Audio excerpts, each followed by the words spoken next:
Hey, how do you like my ride? Well, I guess we're from point A to B. It cost me a couple bucks. Actually, I'm gonna be into my pop for the better part of my summer job. And that's not counting the wicked sound system that I'm gonna install with a buddy. Though I gotta tell you, the whole process buying this thing really freaked me out. I mean, everyone's got a set of wheels, right? What's the big deal? What I learned is that it's not that simple. There's some dudes out there that'll rip you off. And it almost happened to me. When you start your search, it's like everybody knows somebody. And there's newspaper ads, the auto trader, and the net. It's way more work than I thought it was gonna be.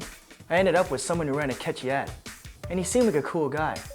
We chatted out on the phone and agreed to hook up in a parking lot close to my house. Said he was helping out his sister and he'd bring her car along. It felt like I was just ordering up a pizza. Hey, they call me Joe Average because that's exactly how I like to present myself. I don't like attention. I like to play my role as a private seller, nice and low profile. But at the end of the day, this isn't rocket science. It's just a little charisma mixed with some hocus pocus. She's a beauty, eh? Inventory? I got contacts in the industry who'll tart up a salvage vehicle overnight. And there's never a shortage of stolen merchandise, rust buckets, and odometer rollbacks. Just like there's no shortage of people like this kid to let desire override common sense. Here you go. And I'm more than happy to accommodate. I'll play up his ego and play down second opinions. He gets the goods, I get the cash, and by the time reality bites, I'm long gone on to the next let's make a deal and see what this baby can do. Let's face it, we all like a good deal, and human nature makes us all a little lazy and impatient. But when you overlook the details or refuse to research properly a purchase as major as a car, you can fall prey to curbsiders. As an investigator for OMVIC, I see ripoffs every day. Unsuspecting purchasers buying dodgy vehicles. And it goes on everywhere, and often at the expense of well-intentioned folks who just want a deal.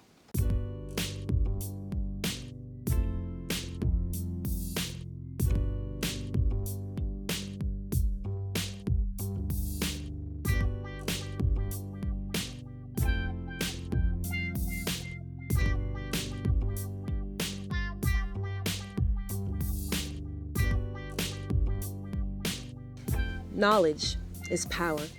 And if you can curb your enthusiasm and spend some time doing your homework, you can avoid the downside. Before handing over your hard-earned cash, know what you're buying and who you're buying it from. Here are 3 things to put on your car buying checklist. Always obtain a used vehicle information package from a private seller. The law requires the private seller to provide it to you, and you'll need it to transfer ownership at the licensing office. You can also look into purchasing a vehicle history report like CarProof or Carfax. These reports provide information on previous accident damage. But be sure to get these reports before you make your purchase. Ask for ID and proof of ownership from the seller. Often curbsiders don't have the car in their name. So if the car isn't his, then whose is it? And before you buy, always arrange for an inspection from a trusted mechanic. There's tons of valuable info on our website. It'll explain what we're all about and give you loads of tips on purchasing a reliable vehicle from a reliable source. That guy in the parking lot? He was a curbsider. Man, he was too much. Went for a test drive and the car stalled out. He got all bent out of shape and started trying to force the deal on me, telling me how to get it taken care of and how he'd knock another 100 off the great price he was giving me. The final giveaway was when he called his sister a couple names, like Mary or Leslie. I just told him to get lost. A buddy turned me onto the OMVIC website. Now that really opened my eyes. I got my pop to check it out as well. Now we're both down with that. To top it off, I found a registered dealership where I checked out a bunch of really cool cars. You know what I hate about curbsiders? They're con artists who will take complete advantage of unsuspecting purchasers. The first thing I do when I run across someone who's been burned or had a close call is to tell them that all dealers and salespeople must be registered. And you can verify that at the OMVIC site or by calling their toll-free number. And if there is a problem, you're protected by the Motor Vehicle Dealers Compensation Fund. Buy privately, you're out of luck. So I learned anything? Yeah, plenty.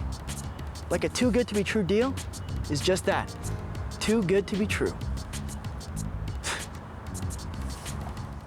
And that guy at the dealership? At least I know he's registered. So if something goes wrong, I'm protected. But dude, you seriously need to do something about this wallpaper. And OMVIC is there as a valuable resource. They have all the answers to my questions. Now, the only hard part's gonna be deciding who gets a hitch in my new ride. Me. Pick me. Hello, me. Pick me. Come on. Pick me.